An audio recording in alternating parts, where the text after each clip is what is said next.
Hello students. अभी तक हमने बात करी थी एंटी हेलमिंथिक ड्रग्स की। हम पाइपेराजीन तक देख चुके थे, इसका मैकेनिज्म ऑफ एक्शन हमने देख लिया था। ठीक है, तो आगे चलते हैं। इसमें हम बात कर रहे थे कि इसका जो मैकेनिज्म ऑफ एक्शन होता है, ये कैसे काम करता है। तो पाइपेराजीन एक गाबा एगोनिस्ट होता है, ये पैरासाइट की बॉडी में एंटर करता है, क्लोरीन आयन को इंक्रीज कर देता है, उसका इन्फ्लक्स बढ़ा देता है, जिसकी वजह से जो सेल होती है उसमें हाइपरपोलराइजेशन हो जाता है, जिसकी वजह से जो पैरालिसिस होती है पैरासिटिक मसल्स में, और पैरासाइट मरता नहीं है बल्कि उसकी पैरालिसिस होने की वजह से, मसल में पैरालिसिस हो जाने की वजह से वो लाइव ही बॉडी से एक्सक्रीट आउट कर दिया जाता है। ठीक है, अब पाइपेराजीन के एडवर्स इफेक्ट्स क्या हैं। It's safe and well tolerated drug है। कुछ सिम्टम्स आ सकते हैं, जैसे डिजीनेस आ सकता है, एक्साइटमेंट हो सकता है कभी कभी। कब? जब हम इसकी हाई डोज में लेंगे। ठीक है, toxic dose produce convulsion and death due to respiratory failure. अब इसको कहाँ कहाँ नहीं देंगे। रीनल इनसफिशिएंसी के केस में पाइपेराजीन को नहीं दिया जाता है, एपिलेप्टिक्स के साथ नहीं दिया जाता है। और लेकिन ये प्रेगनेंसी में सेफ ड्रग है। कौन? पाइपेराजीन। ठीक है, आगे चलते हैं। अब अगली ड्रग आती है आइवरमेक्टिन। हमने देखा था एक नेचुरल ड्रग है। ये ड्रग ऑफ चॉइस होती है ऑन्को सरकेसियासिस की। ठीक है, ये क्या होता है, ये रिवर ब्लाइंडनेस होती है। यहाँ तो नहीं, ये ज्यादातर देखी जाती है अफ्रीकन पीपल में। ठीक है, तो उसकी ये ड्रग ऑफ चॉइस बोली जाती है आइवरमेक्टिन। जब कोरोना का टाइम था तब भी ये बहुत फेमस हुई थी आइवरमेक्टिन। ठीक है, आइवरमेक्टिन क्या करती है, ये इसका भी मैकेनिज्म ऑफ एक्शन पाइपेराजीन की तरह ही होता है। ये भी क्या करेगी, ये क्लोराइड इन्फ्लक्स को बढ़ा देगी। क्लोराइड इन्फ्लक्स होने की वजह से हाइपरपोलराइजेशन होगा। हाइपरपोलराइजेशन की वजह से पैरालिसिस हो जाएगी वर्म की मसल्स में, और जिसकी वजह से alive parasite is expelled out from the body with along with faeces. ठीक है, तो फीसेस के साथ जिंदा पैरासाइट बाहर निकल जाएगा। अब इस ड्रग को ओरली दिया जाता है। ये ड्रग जो होती है ये ब्लड ब्रेन बैरियर को क्रॉस नहीं करती है। ठीक है, ब्लड ब्रेन बैरियर को क्रॉस नहीं करती है, तो इसका सीएनएस पे कोई इफेक्ट नहीं होता है, जनरली ये देखा जाता है। फिर भी इसको मेनिंजाइटिस के पेशेंट में क्या करा जाता है, कॉन्ट्राइंडिकेटेड रहती है आइवरमेक्टिन। मैंने क्या बोला, मैंने बोला ये ड्रग ओरली दी जाती है, ये ड्रग ब्लड ब्रेन बैरियर को क्रॉस नहीं करती है। देखो, कोई भी ड्रग अगर सीएनएस पे एक्शन शो करेगी तो उसको ब्लड ब्रेन बैरियर को क्रॉस करना ही पड़ेगा। ये ड्रग ब्लड ब्रेन बैरियर को क्रॉस नहीं कर पाती है, तो इसका सीएनएस पे कोई फार्माकोलॉजिकल इफेक्ट नहीं होता है। फिर भी हम क्या करते हैं, इसको मेनिंजाइटिस में कॉन्ट्राइंडिकेट करते हैं, इसको नहीं दिया जाता है मेनिंजाइटिस में। क्यों? क्योंकि मेनिंजाइटिस में क्या होता है, आप देखो ब्रेन की जो मेनिंजेस हो रही है उनमें इन्फ्लेमेशन हो जा रहा है, जिसकी वजह से वो बहुत सी चीजों के लिए परमिएबल बन जाती है। ठीक है, ब्रेन की मेनिंजेस जो ब्लड ब्रेन बैरियर है वो बहुत सी चीजों के लिए परमिएबल बन जाता है इस केस में, इसलिए आइवरमेक्टिन नहीं दी जाती है मेनिंजाइटिस के केस में।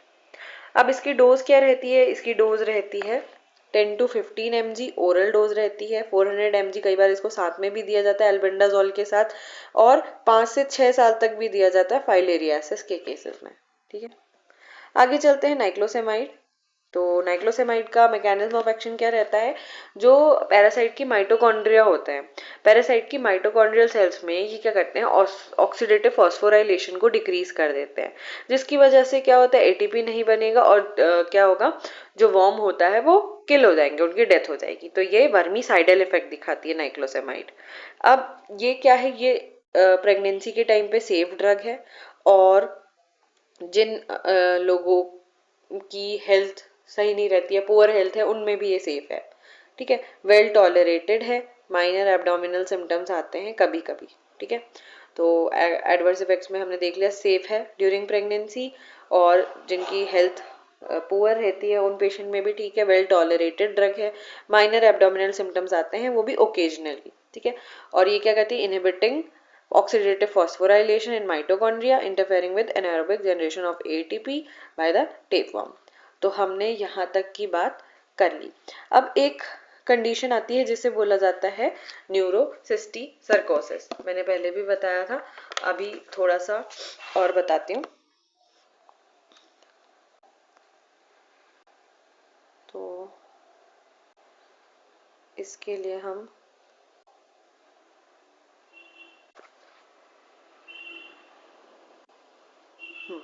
यहाँ पे बात करते हैं। मैंने कहा न्यूरो सिस्टिसर्कोसिस। जनरली इसको सामान्य भाषा में बोलें तो बोलते हैं दिमाग का कीड़ा। ठीक है, दिमाग में कीड़ा घुस गया है, कीड़ा, दिमाग का कीड़ा ऐसे करके बहुत कॉमनली जो लेमन लैंग्वेज है उसमें बोला जाता है इस बीमारी को। किसकी वजह से होता है? ये होता है कॉज्ड बाय पोर्क टेपवर्म। ठीक है, पोर्क टेपवर्म की वजह से होता है। पोर्क टेपवर्म क्या होता है? Taenia solium. ठीक है, इसकी वजह से ये होता है। इसमें मोस्ट कॉमन सिम्टम्स जो देखे जाते हैं वो देखे जाते हैं, इसमें दिखते हैं एपिलेप्टिक सीजर्स।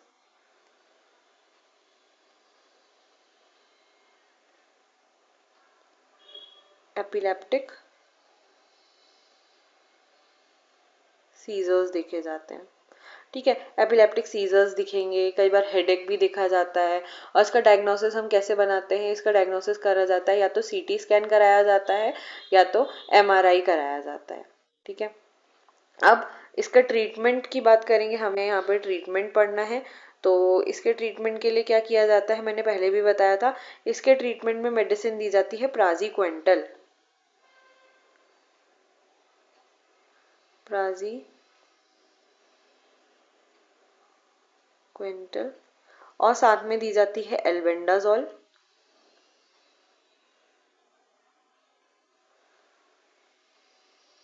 और इसके साथ एक और चीज चलती है जिसे बोला जाता है कॉर्टिकोस्टेरॉइड। ये क्यों दिए जाते हैं? ये इन्फ्लेमेटरी रिएक्शन को कम करने के लिए दिए जाते हैं। दूसरा, इसका सेकंड ट्रीटमेंट, पहला ट्रीटमेंट तो हमने मेडिसिन वाला पढ़ लिया, दूसरा ट्रीटमेंट जो होता है इसका किया जाता है सर्जिकल ट्रीटमेंट। सर्जिकल, तो सर्जिकल ट्रीटमेंट में क्या करते हैं? Removal of cyst. सर्जरी करके उस सिस्ट को निकाल दिया जाता है। तो ये इतनी सी बात हमने देख ली। क्या थी? न्यूरोसिस्टिसर्कोसिस।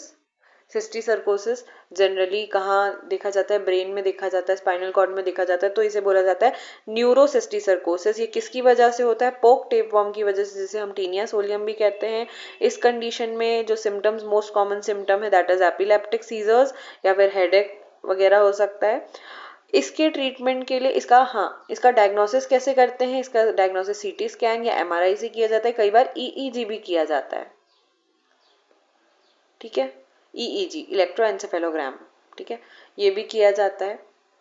प्राजीक्वेंटल इसका ट्रीटमेंट में दिए जाते हैं।